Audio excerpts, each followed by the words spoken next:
বর্তমানে মধ্যপ্রাচ্যের সংঘাতে ইরান যে এক একটা ক্ষেপণাস্ত্র ইসরায়েল এবং মধ্যপ্রাচ্যে থাকা আমেরিকার বিভিন্ন সামরিক ঘাঁটিতে ছোড়ে, তো সেই একটা ক্ষেপণাস্ত্র ভূপাতিত করতে 8-10টা ইন্টারসেপ্টর লাগে। আর ইরানের ছোড়া একটা ক্ষেপণাস্ত্রের দাম হচ্ছে মাত্র $20,000। আর সেই এক একটা ইন্টারসেপ্টরের দাম হচ্ছে $4 লক্ষ। আর তার 8 থেকে 10টা ইন্টারসেপ্টর লাগে, অর্থাৎ $4 মিলিয়ন।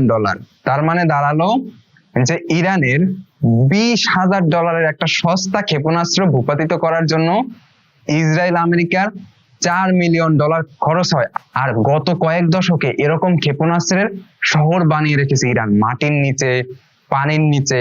তো মধ্যপ্রাচ্যের সংঘাত যদি দীর্ঘস্থায়ী হয়, তাহলে ইরান অনায়াসই কয়েক বছর হেসে খেলে এই ক্ষেপণাস্ত্রগুলো তারা ইসরায়েল এবং আমেরিকার বিরুদ্ধে ব্যবহার করতে পারবে। আর এই ক্ষেপণাস্ত্রগুলো যদি সব ব্যবহার করে, তো এই ক্ষেপণাস্ত্র ভূপাতিত করতে গিয়ে ইসরায়েলের অর্থনীতিতে একদম ধস নামবে।